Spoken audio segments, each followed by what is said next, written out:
What's up, guys? This is Bumpkins here with another episode of Weekly Marvel History. Today I'm going to be talking about Marvel comics that were released. Some of the Marvel comics released in September of 1968. So real quick, if you aren't familiar with what these videos are all about, basically I read most of the Silver Age Marvel comics that came out back in the day. I read them 1 month at a time, or rather 1 month's worth of books every week, and then I post about them on these two social media accounts right here, at History of Marvel on Twitter and History of Marvel Comics on Instagram. Just basically sharing screenshots, posting about things that I noticed, trends that we're following, first appearance of new characters, new creative teams come on board. The idea is to experience these books as they came out originally, way back in the 60s.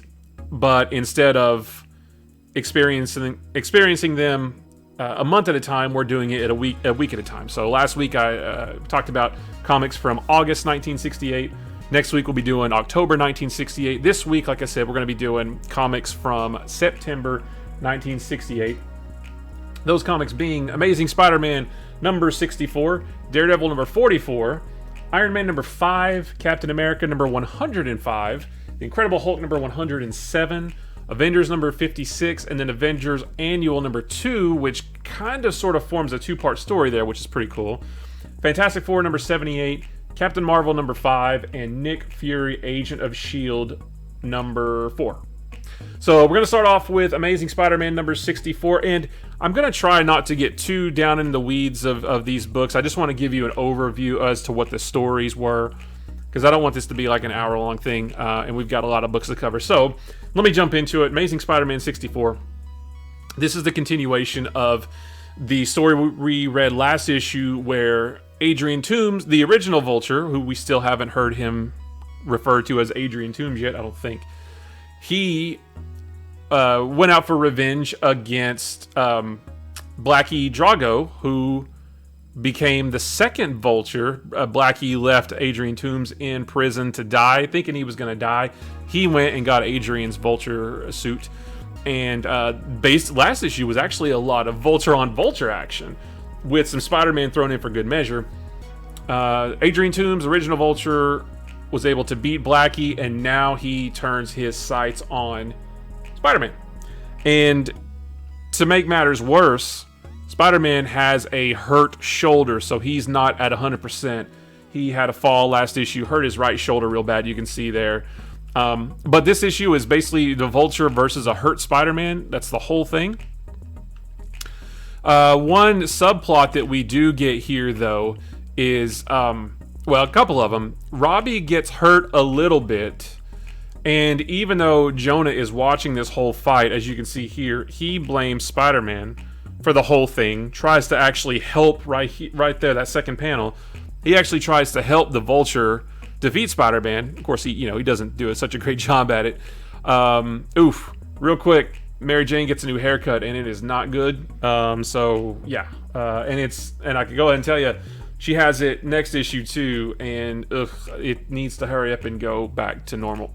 But that's not the other subplot. The other subplot is that Captain Stacy finally, I don't know what took him so long, he finally tells Gwen, hey, don't be so mad at Peter. I actually attacked him first. He was just defending himself. This is referring back to the Kingpin Brainwasher storyline that you can go back to the old Comics Daily Weekly videos to see some about that. But he told her everything that happened, so right here, Gwen is so happy, and she's going to go talk to Peter, and they're going to make up. And then the rest of this is just Spider-Man versus Vulture. Spider-Man again has that hurt arm, and at the end, the Vulture, he manages to sort of defeat the Vulture, but the Vulture still gets away. But he is so just, exhausted from the fight, and he's hurt all over. He actually passes out, and you can see the last panel. He's surrounded. This is very reminiscent of Spider-Man 2 with Tobey Maguire, how he gets knocked out by Doc Ock, and all the citizens are standing around him. And so next issue, we'll have to see the repercussions of him being knocked out in public. So moving on to Daredevil number 44. This was a pretty decent story featuring the Jester again. So last issue, I think we skipped one with the Jester, but the Jester is kind of this new villain, new at the time. Again, we're experiencing these as they came out. So at the time, the Jester was a new villain who kind of hung around for a little bit, and we're still not done with him. So this one was pretty cool. He actually hatched a pretty neat plan to frame Daredevil for murder. Whose murder? His own murder. So he devises a plan, because nobody knows who he really is either. He actually walks into the police station in his civilian identity and says, "Hey guys, I know who Daredevil is, and I'm going to out him tonight." Knowing that the press is going to pick up on this, they run with this story. Hey, this guy knows who Daredevil is, and he's going to reveal his identity. So Daredevil picks up on that. And he says it's going to happen at the George Washington Bridge. So Daredevil takes the bait, goes to the George Washington Bridge, where the Jester in his civilian identity is waiting. And Daredevil doesn't know who the Jester really is. They fight, they tussle a little bit, and then the Jester in his civilian identity, I actually can't remember his name, and I hate that I can't. It's a pretty common name. He makes it look like Daredevil knocks him off the bridge, and he falls into the water. And everybody's like, "Holy crap! Daredevil just killed a dude." He's just and of course Daredevil's got to run away. The next issue is all about the cops chasing Daredevil, so this story is going to continue after this issue. It doesn't get resolved here. And that's brought on by the Jester, as the Jester persona actually confronts Daredevil in the park, knocks him out with some knockout gas, or weakens him with some knockout gas, and says, "Hey, police, Daredevil's right here, I got him for you." And then that's what kicks off the manhunt of Daredevil in the next issue. So it was actually kind of a clever plan. He did it way up high on a bridge so nobody could see what was going on. Daredevil didn't know that it was the Jester in his civilian guise that he was fighting. And yeah, it looked pretty believable. So that was pretty good on the Jester's part. So Iron Man number 5, I've been really enjoying this. This issue was good, and the next one, which I tweeted or posted about yesterday. Yes, yesterday. These have been pretty fun one and done stories lately. So this one's pretty crazy in that Tony Stark actually gets, and it starts right away right here too. He gets transported to the future. And there is this council of people who want to sentence him to death for creating this machine right down here called Cerebrus. Not Cerebro from the X-Men, but Cerebrus. Now, in Tony's time, he wouldn't have even started creating that for several more years. So they actually grabbed Tony from the past, from before he even had the idea for Cerebrus. But the reason they're so mad at Tony is because he created this machine. It's a computer that over time got smarter and smarter and bigger, and civilization started to become more and more reliant. What does that sound like? Huh? But they started to get more and more reliant on this computer, and it sort of resulted in the downfall of civilization. And it took over. Like, it became self-aware, full AI, these weird tentacle things down here, that's Cerebrus. Actually, it basically just took over the world, right? So they want to, it's the whole, if you could go back in time and kill Hitler, would you? It's that whole thing where they get Tony, they want to sentence him to death before he can even think of creating Cerebrus, so that presumably their future will change. He does get help from this woman whose name is Krilla? Or no. I actually can't remember her name. But she actually helps Tony. They're navigating through these tunnels, and she takes him to some ancient Iron Man armor, which is actually just his Iron Man armor. And he's able to put this on and defeat all of the guys that are chasing him. He's actually even able to defeat Cerebrus as well. I don't really know what that's going to be like for that civilization going forward. But he's able to defeat Cerebrus, and he travels back to his own time. That's pretty cool. That's sort of Cerebrus in sort of an android humanoid form, because it's the 60s. Everybody has an android. So I think he was pretty cool, actually. But yeah, this was just pretty much a time travel story, which at the time there weren't that many of. So some of these ideas were still kind of fresh. It hadn't been done to death before. And he presumably saves that future civilization. And I think it would be cool if they actually revisited this in current comics, or maybe they will as we get further and further into Iron Man. But it would be cool to see this revisited, to see Tony, like, let's say, in the new run of Iron Man, written by Christopher Cantwell and with art by Cafu. It'd be cool if Tony said, hey, we need this machine named Cerebrus that helps us with stuff. That's not going to happen. But it was pretty cool, time travel story. One and done, which are always really fun. I didn't mean that to rhyme. But this was a solid issue. I really enjoyed this one. So over in Captain America number 105, this was another one and done. Captain America has to face off against Batroc the Leaper, the Swordsman, and the Living Laser all at the same time, which is pretty cool. So those three bad guys, we get a cool, can you see this, like, double page splash with Cap and Bucky? That doesn't really have anything to do with the story, but Captain America, Batroc has this idea that he needs Living Laser and Swordsman help. He wants to steal this seismo bomb that the government is making, that he knows other countries will pay for it. So he really just wants to go steal a military weapon in order to get money from other countries. The military gets wind of this. They ask Cap to help. Cap says sure, and then the rest of it is just him trying to take on Swordsman, Batroc, and Living Laser in order to get the weapon back. It's kind of notable here because Cap sort of has a tough time defeating the Swordsman, but back in I think it was the early 90s issues of Tales of Suspense, when the Red Skull tricked Cap into thinking that Bucky was still alive, Cap actually went to the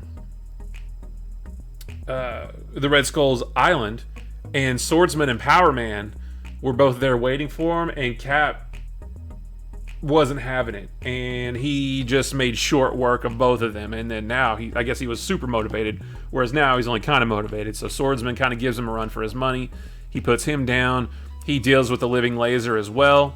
He's actually sort of kind of able to reason with Batroc that says, hey man, this bomb is actually about to go off. Something triggers it, and it's about to go off, and it could destroy the whole city. He's able to reason with Batroc to get a little... Batroc helps him a little bit to disarm the bomb so that the city isn't destroyed. But not too much. So Batroc we haven't seen him too much up to this point, but the few times we have seen him, he's actually proven himself to be... they've, and I use this term loosely, they've sort of teamed up a little bit a couple times. So Batroc, I guess, isn't that bad of a guy, even though they're going to tangle a lot throughout the years. But it was pretty cool to see here. And yeah, click at the end, Cap saves the day. And that's it. Another one and done story. Cap versus 3 villains. It was pretty fun. So switching to Incredible Hulk number 107. This one...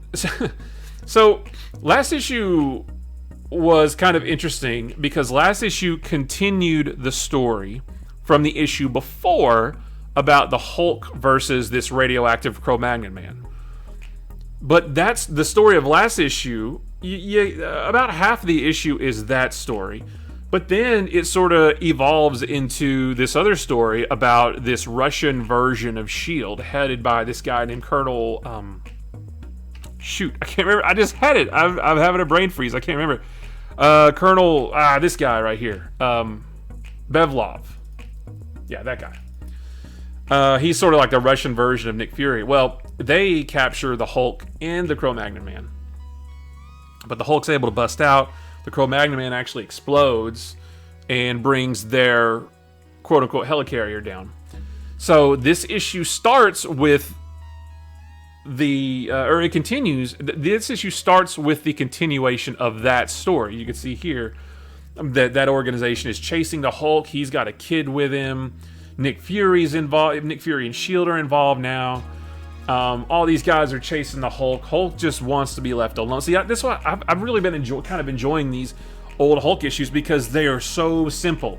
Hulk just wants to be left alone, and he's gonna smash anything that gets in his way, and that's it. Nothing else.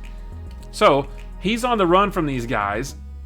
So you think, okay, this is what the story's gonna be, and then all of a sudden, the Mandarin teleports him out from where he is, and sort of puts him in this, or not puts him in a cell, but he puts him through this gauntlet. Basically, the Mandarin wants to, he runs the Hulk through this gauntlet of different tasks to see if the Hulk is up to the challenge of being the Mandarin's ally. I mean, now he hasn't proposed anything to the Hulk yet. He hasn't said, "Hey Hulk, let's me and you team up. If we do, we can run the world, or we can do this or that, or nobody's going to be able to stop us." He doesn't propose any of that stuff to the Hulk. He just teleports him to his lair and says, "Here, smash. Let's see if you can smash this big thing here. Let's see if you can get out of this force field here. Let's see if you can survive falling down this pit right here." He puts him through all these different challenges. I'm going to cover you with concrete over there. And that's a cool shot right there. I really like that. Well, come to find out, the Hulk, obviously, he was able to overcome all of those challenges, and it turns out that the Mandarin was an android because, again, it's the 60s. Everybody has an android. The real Mandarin, this is another android right here, I think. Yeah, it is, because I remember tweeting and posting here that the Mandarin actually has 2 androids in this issue, which is kind of greedy. So the Hulk beats this big monstrous android as well, and he escapes. No, he doesn't escape. I'm sorry. This issue, I was getting this mixed up with something else. He actually doesn't escape. He is tricked into falling into this, like, it looks like tar, but I think it's supposed to be quicksand, and he's sinking down into it. So what's going to be interesting is if the next issue, which I'm actually reading tomorrow on Wednesday the 10th, it'll be interesting to see if the next issue continues this story for about half of the issue and then transforms into something else. Ooh, what if that's like a metaphor for how Banner transforms into the Hulk, and you've got one guy who transforms into something else. All of these issues start as one thing, but they transform into something else. I just realized that.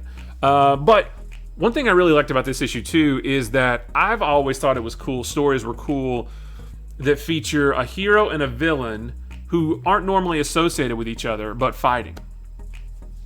So, like when Daredevil fought Dr. Doom, that's pretty cool. Yeah, so stuff like that. Hulk versus Mandarin, Hulk versus an Iron Man villain, that's super cool. That makes me want to go read Acts of Vengeance from the 80s, because that's what that whole storyline is about. So yeah, this was these last few Hulk issues have probably been my second favorite book to read each week after Amazing Spider-Man, and the Iron Man ones have been good too. So yeah, Spider-Man, Iron Man, and the Hulk are really, and then Cap is pretty good too. But those 3 I think are the best so far. The Avengers, number 56.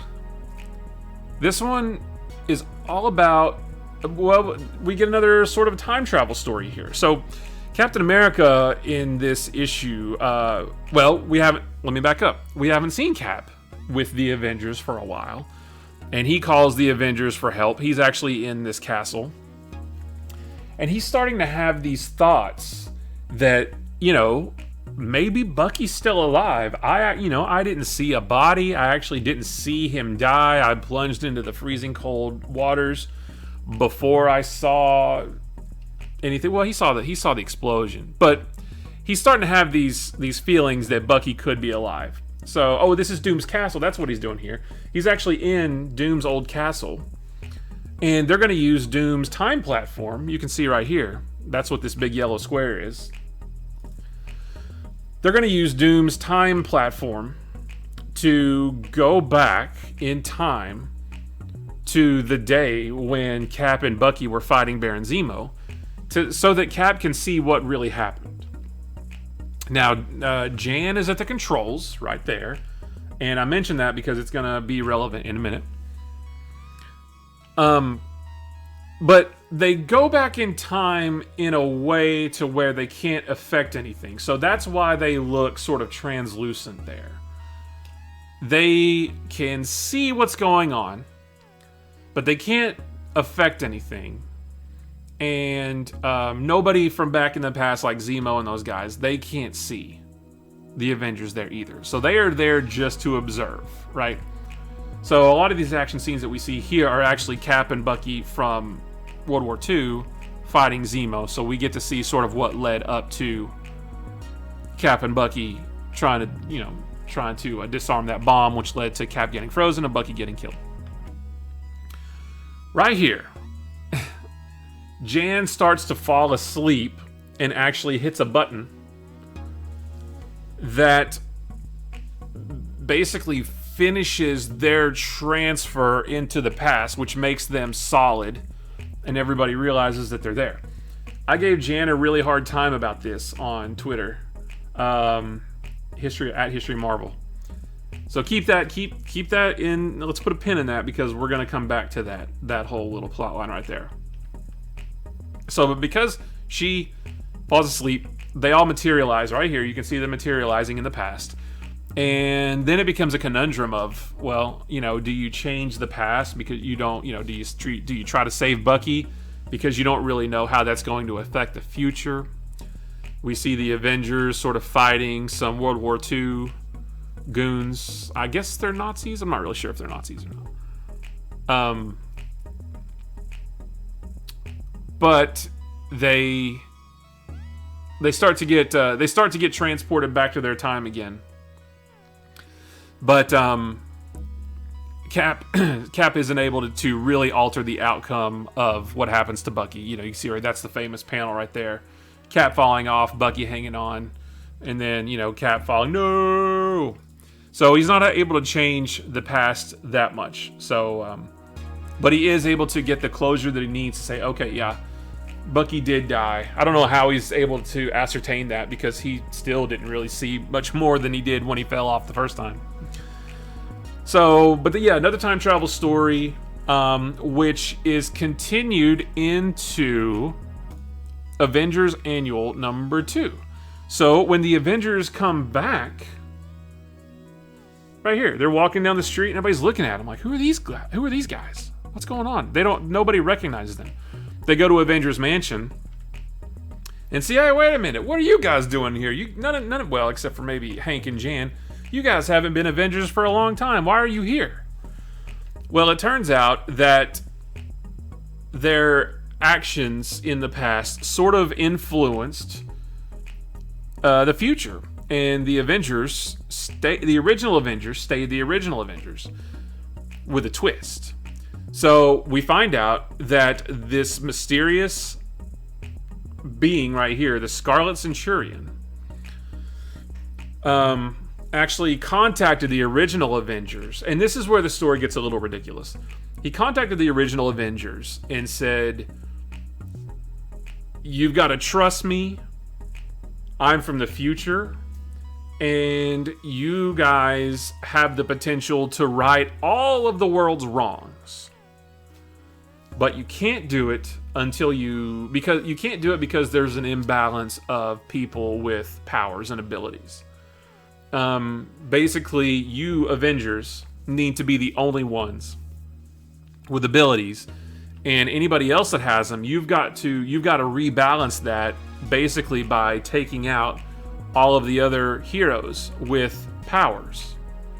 We learn all of this through a flashback. Cap hooks himself up to a machine and is able to learn the history of the new present that they're in, if that makes any sense. He's able to see how the world got this way.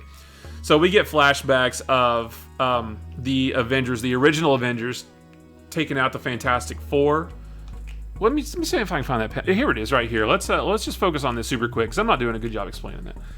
My flawless calculations prove that no evil may be undone, no human frailties forever vanquished, until a cosmic imbalance is corrected, an imbalance caused by an excessive number of beings in your era possessing so-called superpowers. Only when they are overcome, their powers neutralized, may I act to bring about the paradise mankind deserves. Defeat them, and the Scarlet Centurion shall keep his vow. Now, that's where the story gets ridiculous for me, because these are the Avengers.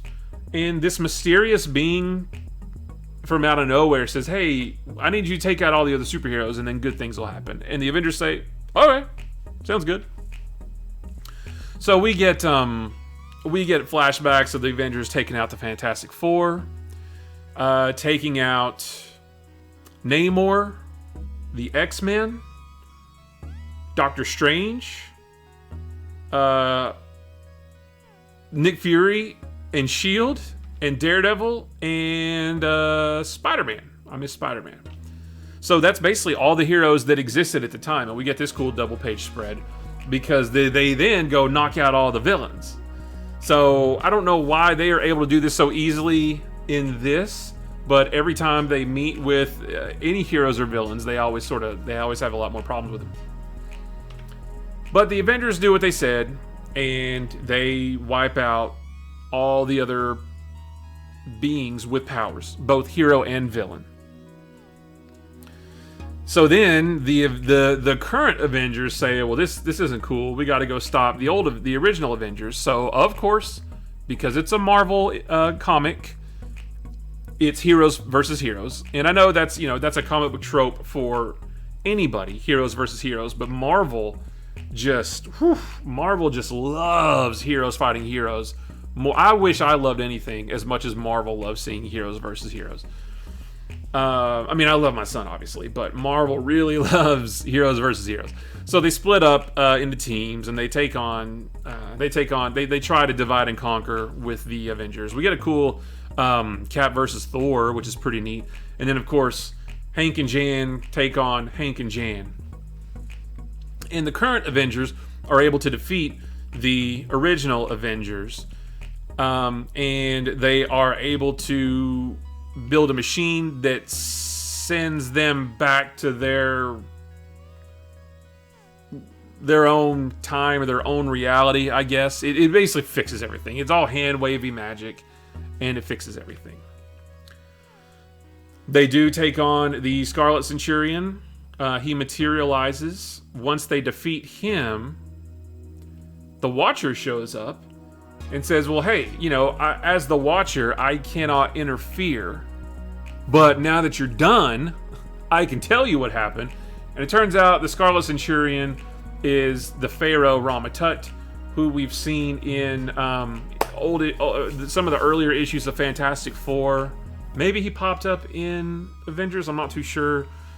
Rama-Tut has sort of a really complicated backstory with Doctor Doom.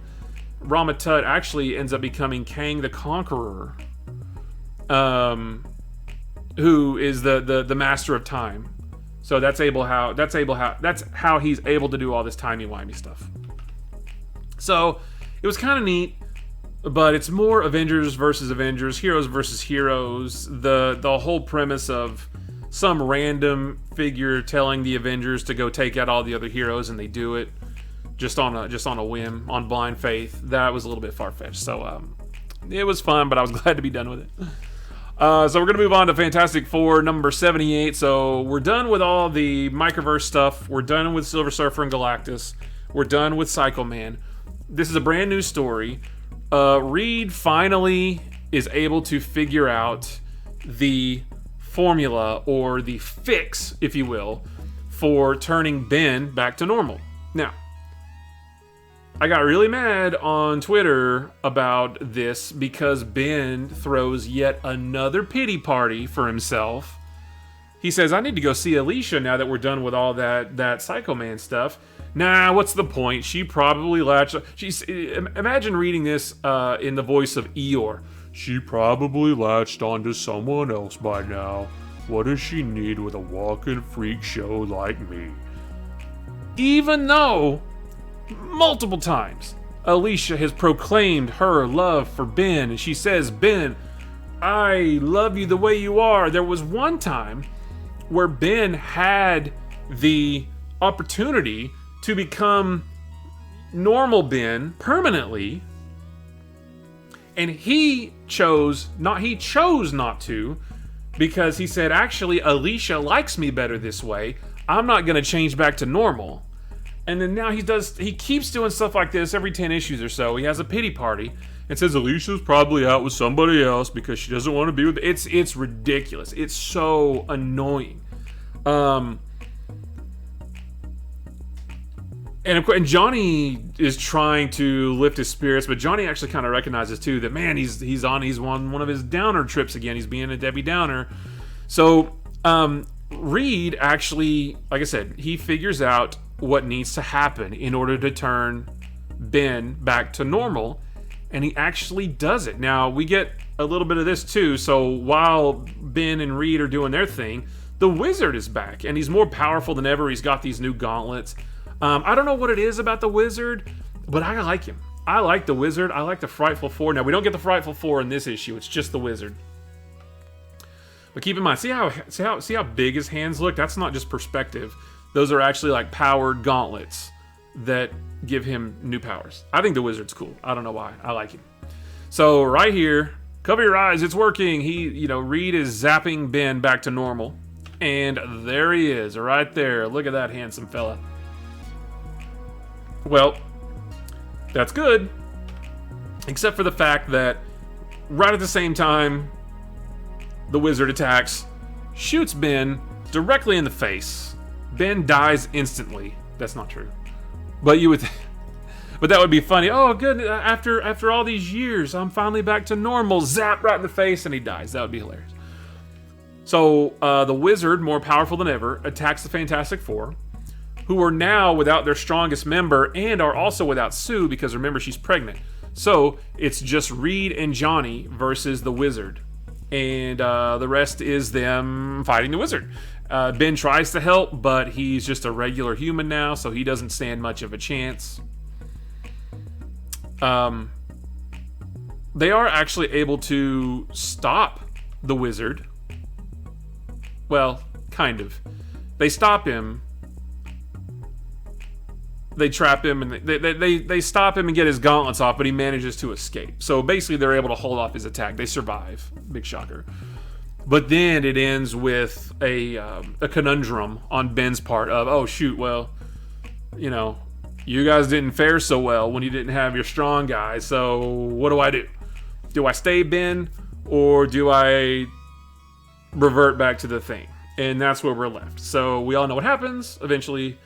Yeah, we'll see. I just hope that whenever he does go back to being the Thing, probably next issue, hopefully those pity parties are done, because those get really old really fast. So moving over to Captain Marvel number 5. This is another new one and done issue. Last issue he fought Namor, which we get a little bit of. This is just a little bit of a flashback right here, but there is this new threat that he has to take on called the Metazoid. And the Metazoid is basically I don't know where he's just a random guy who is trying to get out of a sentence. He's being sentenced for anti-state activities, and he wants to get out of that sentence, and he volunteers for this experiment that turns him into this thing, the Metazoid. Here, there you go.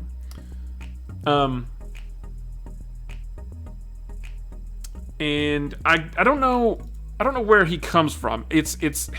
I'm only saying this because this is how they're drawn, so you can see the collar here. That's either, this is the 60s. This is just how it was back then. It's got to be either Russia or from the East. Like I said, they usually go to great pains not to mention anybody specifically. They always refer to it as like the Red Curtain or the Bamboo Curtain or something. So it's got to be, one of those entities, if you will. But I'm not really sure where. or where he comes from. But I actually can't even. So they want him to. Sorry, it took me a minute to remember. So they command. He's now known as the Metazoid. He's this big hulking beast kind of thing. They command him to go capture Walt Lawson, who is the human, or the civilian identity, I should say, of Captain Marvel. They want Walt Lawson because he is, supposedly an expert in missiles and that kind of thing. So, in the meantime, Walt Lawson, aka Captain Marvel, is on his own mission right here to wipe out the memory. This guy's name is Logan. I can't remember his last name, or maybe that is his last name. Basically, that guy right there in the bed is the sort of the landlord, owner of the hotel that Lawson is living in. And he actually has suspicions about Lawson because he found that cylindrical sort of suitcase that he has. He met up with the military. So he has suspicions about who Lawson really is. So Lawson here is actually, while Logan is in a coma from 2 issues ago, I think, he's gonna mind wipe his memory. He was actually, I think it was Jan-Rog actually he was ordered to kill the guy, but he said, well, that might bring more unwanted attention. Let me just mind wipe him instead. Kree technology, we can mind wipe him. And they say, okay. Ronan the Accuser actually says, okay. So, he goes to mind wipe this dude, but while he's there in the hospital, boom, he's attacked by the Metazoid. He's able to get away, and then the rest of it is Captain Marvel versus the Metazoid. Now, this is kind of... Oh, this doesn't zoom in properly. So, this is kind of cool how the Metazoid works. So, I'm pointing this out right here. It almost sort of reminded me of Venom. How Venom can sort of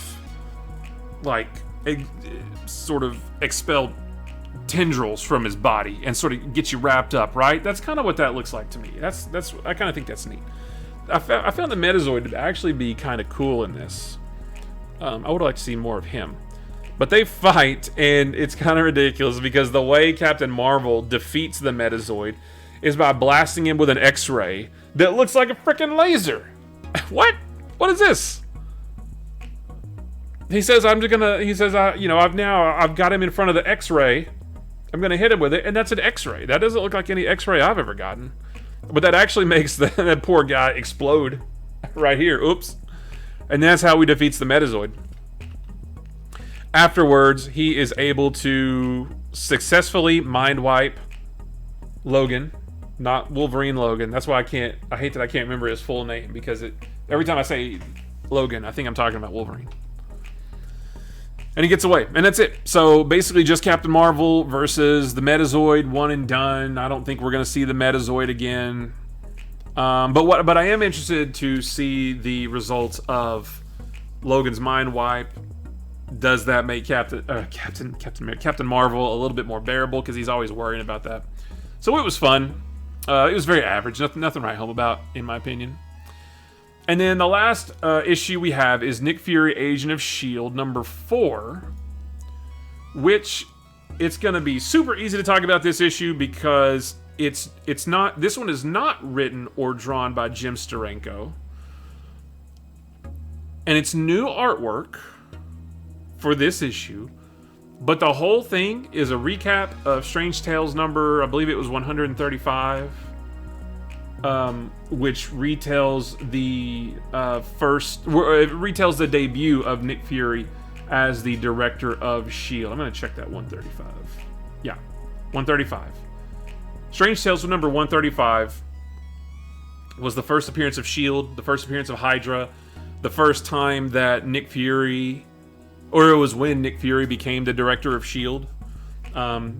He at the beginning of this issue and through half of this issue and half of that issue, Strange Tales 135, he didn't know, and we didn't know who S.H.I.E.L.D. was, because again, that was our first introduction to them. So I'm actually not going to go through this really, but this is it is kind of cool though. It's the page count's longer, so they embellish the story a little bit more. The artwork is a little bit more up to date, but it's the same story. It's you know, they bring Nick Fury. They're getting chased by some Hydra guys. We get the flying car here. They take in. We get introduced to Hydra. Uh-oh.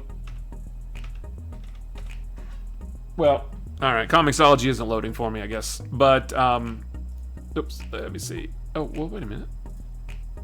Well, I don't know why this isn't loading. Well, sorry, guys. This is a little embarrassing. All the pages are loaded right there. Well, anyway, I can't show you the rest.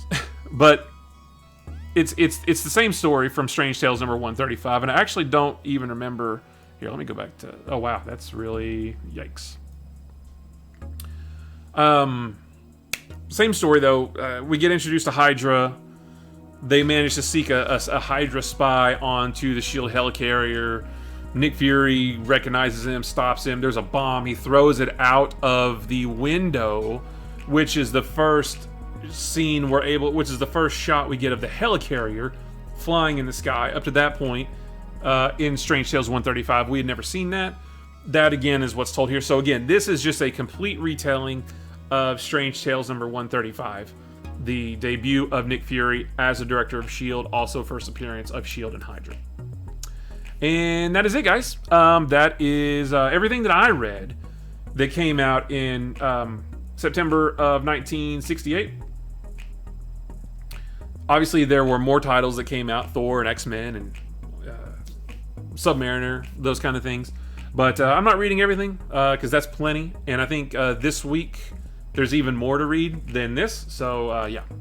But, guys, I appreciate you watching this. If you like this video or any of the other videos on my channel, maybe hit the subscribe button. If you like this video, give it a thumbs up. If you didn't like this video, give it a sarcastic thumbs up. If nothing else, leave me a comment below. Let me know what you're reading. Let me know if you like the Silver Age stuff. What's your favorite era of comics? What's your favorite title from back in the day? Which stories do you think were good? Or anything you want, because I love comic books. I could talk about comics with a room full of people or just to a camera. So I would love to talk to you about them. So guys, I appreciate you watching, and I will see you in the next one. Bye-bye.